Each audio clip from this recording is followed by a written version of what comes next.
بسم اللہ الرحمن الرحیم الحمدللہ رب العالمین۔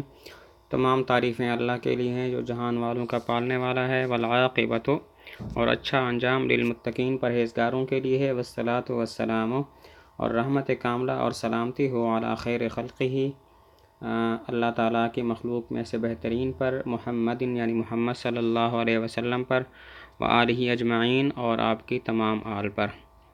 اما بعد، یہاں سے مصنف حمد اور صلاۃ کے بعد اپنی کتاب کی خصوصیات بیان کرتے ہیں۔ دو خصوصیات بیان کی ہے، نمبر 1 مختصر ہے، اور نمبر 2 اگر 3 باتیں معلوم ہوں تو اس کتاب کی وجہ سے 3 اور باتیں معلوم ہو جائیں گی۔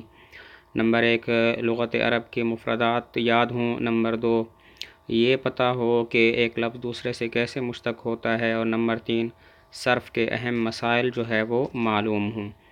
تو 3 چیزیں جو معلوم ہو جائیں گی وہ یہ ہیں، نمبر 1 عربی الفاظ کی ترکیب کی کیفیت معلوم ہوگی، نمبر 2 معرب اور مبنی کی معرفت معلوم ہوگی، اور نمبر 3 عربی عبارت پڑھنے کا ملکہ حاصل ہو جائے گا۔ تو حمد و صلاۃ کے بعد مصنف اپنی کتاب کی خصوصیات بیان کرتے ہیں۔ 2 خصوصیات بیان کی، نمبر 1 مختصر ہے، نمبر 2 3 باتیں اگر معلوم ہوں تو اس کتاب کی وجہ سے 3 چیزیں اور معلوم ہو جائیں گی۔ نمبر 1 لغت عرب کے مفردات یاد ہوں، نمبر 2 پتہ ہو کہ ایک لفظ دوسرے سے کیسے مشتق ہوتا ہے، نمبر 3 علم صرف کے اہم مسائل معلوم ہوں۔ تو 3 چیزیں جو بعد میں معلوم ہوں گی اس کتاب کی وجہ سے وہ یہ ہیں، نمبر 1 عربی الفاظ کی ترکیب کی کیفیت معلوم ہوگی، نمبر 2 معرب اور مبنی کی معرفت حاصل ہوگی، نمبر 3 عربی عبارت پڑھنے کا ملکہ حاصل ہو جائے گا۔ یہاں تک ترجمہ کرتے ہیں۔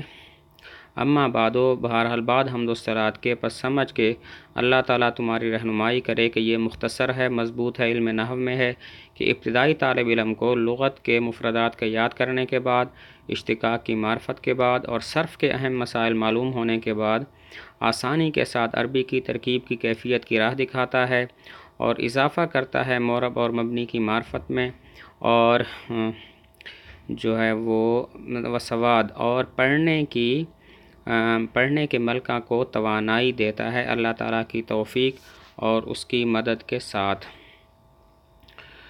آگے بدعہ کے لفظ، وہ لفظ جو کلام عرب میں استعمال ہوتا ہے 2 قسم پر ہے، مفرد مرکب۔ مفرد وہ ہے کہ جو ایک معنی پر دلالت کرے، اس کو کلمہ بھی کہتے ہیں۔ کلمہ کی 3 قسم ہیں، اسم، فعل، حرف۔ اسم وہ کلمہ ہے جو معنی مستقل پر دلالت کرے اور اس کا معنی کسی زمانے سے ملا ہوا نہ ہو، جیسے رجل۔ فعل وہ کلمہ ہے جو معنی مستقل پر دلالت کرے اور اس کا معنی کسی زمانے سے ملا ہوا ہو، جیسے ضرب۔ حرف وہ ہے کہ جو معنی غیر مستقل پر دلالت کرے، جیسے حل۔ کلام عرب میں جو لفظ استعمال ہوتا ہے 2 قسم پر ہے، مفرد، مرکب۔ مفرد وہ لفظ ہے کہ جو ایک معنی پر دلالت کرے، اس کو کلمہ کہتے ہیں۔ کلمہ کی 3 قسمیں ہیں، اسم، فعل، حرف۔